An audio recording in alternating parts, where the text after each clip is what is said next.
Now this is the weirdest, scariest part, okay? Like, this just proves everything that happened last night was not something which would happen on a daily basis. It was 100% a jinn or 100% something messed up. I'll tell you guys. Hi everyone, welcome back to my YouTube channel, and today I am going to be doing a story time. Also, I'm going to be putting my makeup because I'm going outside.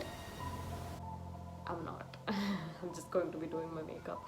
And I've actually encountered, like, I've had two different experiences. So everything I'm saying is like completely true. I've told like many people about the things that I've experienced in India, and some people believe me, some don't, and it's completely fine. But I swear it's the complete truth, and I'm not making shit up because I hate lying and I hate liars. Anyway, so let's start. So this is the first one that I was in India, I think 5 to 6 years back. I'm not sure how old I was, but in India, basically, we have these places. Like, if someone gets possessed, their family sends them there, and there's some Baba who hits them, who slaps them, who pulls their hair, and tries to get the jinn out. And this is not the way to go, by the way. The true way to go is basically, if someone is possessed, you read the Quran in front of them. There is someone who does that for you, and that's how you're not supposed to hurt the person. But the logic over there is like, this is true, this is real. And by the way, there is the Baba is invisible. Yeah, he's not, you can't see him, he's dead, but everyone believes that he has high power with God, or he's special, so that's why he's invisible and he's supposed to do all that. I don't know, like, it just doesn't make sense. So I told my cousin and my friend that, let's go there and let's see, because people can visit and people worship these dead people, these babas, or I don't know, not dead, invisible, they worship them. Their grave is there, and people like do the sajda. They bow down to him, and that's not allowed in Islam. You're not supposed to bow down for anyone except Allah. So we went there. Like, I don't know, like, if it's wrong or if it's right. At that age, I just wanted to see possessed people. I wanted to see how it is, because people keep talking about it. Oh my god, I'm supposed to do makeup. I keep forgetting. We went there, guys. I think there were 8 to 9 people, 4 over here, 4 over there, and there was a cleaner who was brooming the floor. So anyway, they're lying down and they're staring at us, okay? These people are possessed, and their hands are like this. Their legs are chained up, but you can't see any chain. I legit couldn't see any chain, but they were tied up, but you can't see it. I don't know, it's not normal. Again, it's probably magic or some shit, I don't know. It has to be that. If you guys believe in it, what you're supposed to do is, you're supposed to pray to the Baba who's dead, whose grave is right there. You're supposed to bow down and pray. We did it like idiots. We didn't know like how things are supposed to work, how, what's wrong, what's right. There was a guy who was brooming. He took the broom and he started scratching his head with it. He's just looking at us and he's scratching his head. And me and my cousin, we wanted to laugh so badly because it looked so funny, dude. I'm not kidding. It looked hilarious, okay, when he did that. But we were not supposed to laugh. What if the jinn gets angry and comes on us? So what happened was, we started praying. Freaky thing happened, like, when I was doing the sajda, which I regret doing, I have asked for forgiveness for that.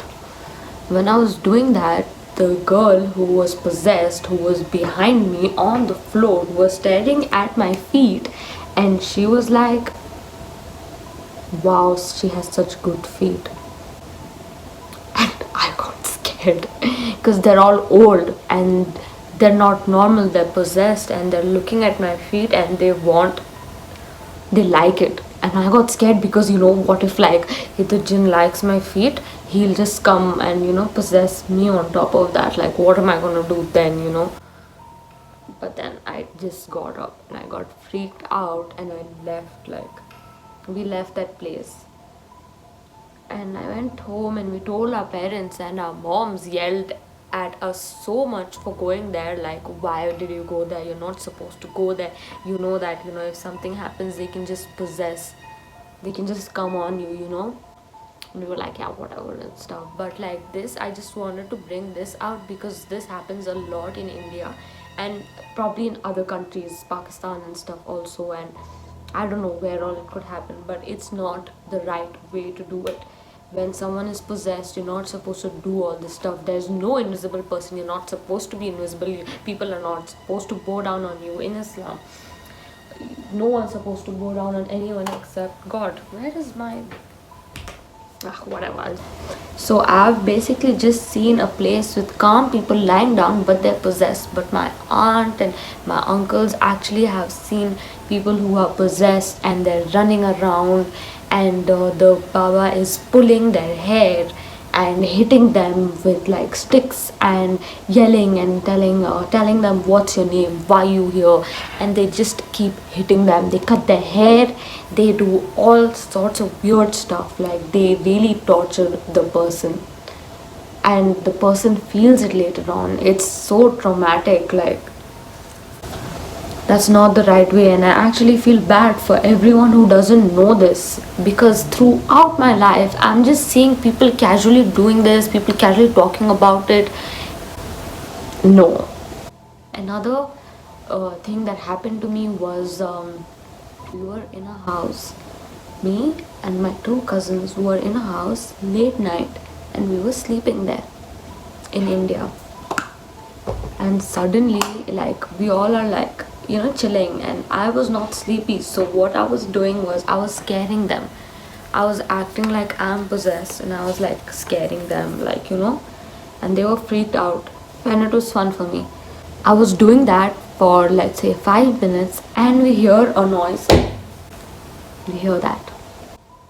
And then that, like, when you're doing scary shit, and when you hear like a jump scare type of a thing, you get scared. So we all three jumped and we're like under the blanket and we're just staring, like, who is it? And then we thought, it's just a random noise, because like this sorts of shit happens all the time. So we got back to being normal. I got back to scaring them and shit, and then like suddenly we hear other noise from the same place. Probably it was lighter than that, but it was something like that. Then we got scared. We're like, what the hell is this? Then we're like, what, like, it just can be a mouse, roaming around and shit. Third time it happened after like 5 to 8 minutes. That I'm not kidding, I'm not exaggerating. My cousin's also going to be watching this video and she's gonna agree with it. That happened. And then I was like, we all were like, this is like too much. So what we started doing is, we started like checking the whole room. We started checking the bathroom, we started looking under the cupboard, because in India, I don't know, anywhere actually, there are like cupboards, and there will be like stands and there'll be like space. So that small space is there between the cupboard and the floor. So that the three noises which came together came under that. When I was looking at it, I was like, no, okay, there's nothing here. We looked at the washroom, we looked at every corner of the room, and it was really scary. Oh, yuck. And so I got so then while we were looking, we heard another noise again. We three jumped to the bed and were like, can't stand there and experience that noise. And that third time again came from under the cupboard. When we were standing, it came from under the cupboard. After checking it, it came like someone was, like, there was a rat going round like that. And then we got scared. Then we got really scared and we just went to the bed. After we went to the bed, yeah, we were really scared and we didn't know what to do. So we thought, since the brave people we are, we actually slept off. with that noise. We didn't hear it because we slept off, but we slept with the lights open.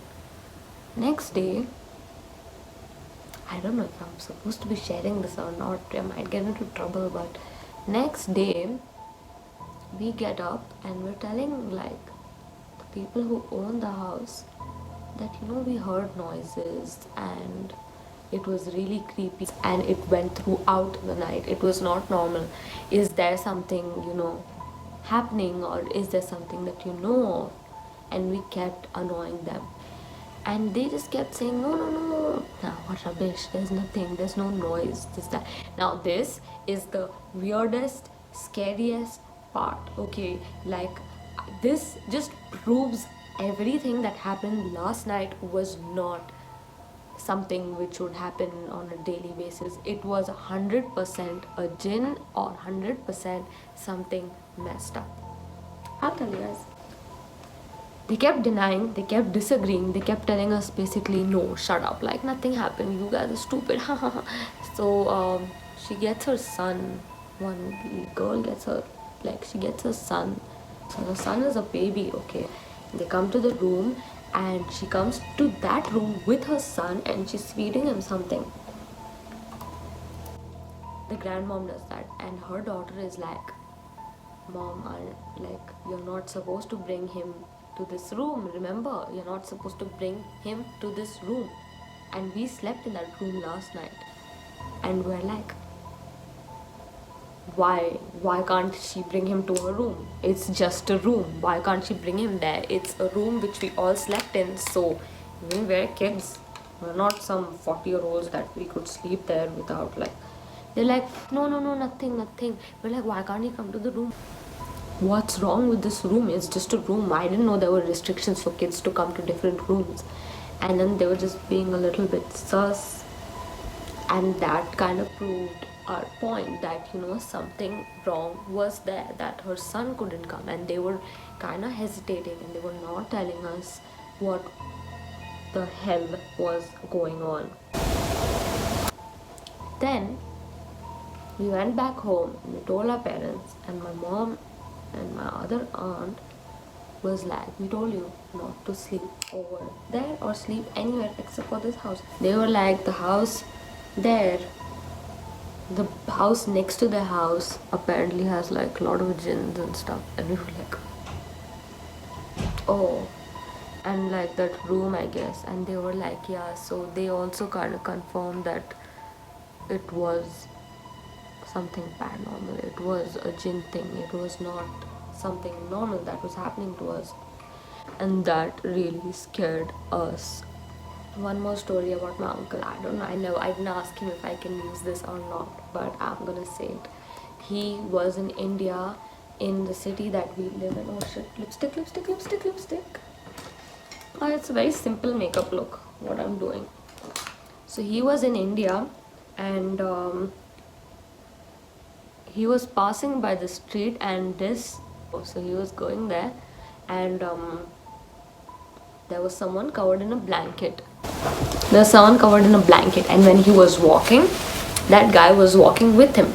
He was legit walking next to him and with him in the same speed that he was walking in.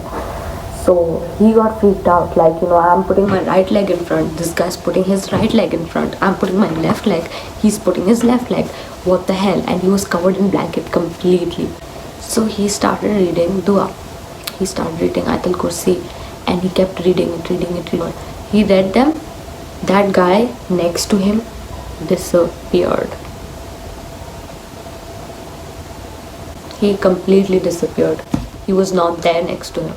And that freaked him out because, like, what the hell was that? That was not normal. That was a jinn, obviously. Let me know in the comment section if you guys are interested in more stories on not jinn stories, or if you're interested in jinn stories, or if you're interested in my out of body experiences stories and how to do it and the risks with it and the good part of it or whatever. Let me know about that. Let me know if you guys want to know how to lucid dream. Let me know whatever you guys like. I think I've done everything related with dreams. because like I've practiced it. It's anyone can do it, but I don't recommend doing it. I stopped doing all of that because I thought maybe one day I could just die by doing it. Anyway, that's another story. Let me know if you guys like the video, and if you like the video, do give it a thumbs up. Please subscribe if you haven't. Click the subscribe button, hit the bell icon, whatever it is, just you can do it. It makes me feel happy. It really means a lot to me. I'm trying to grow my YouTube channel. Thanks guys.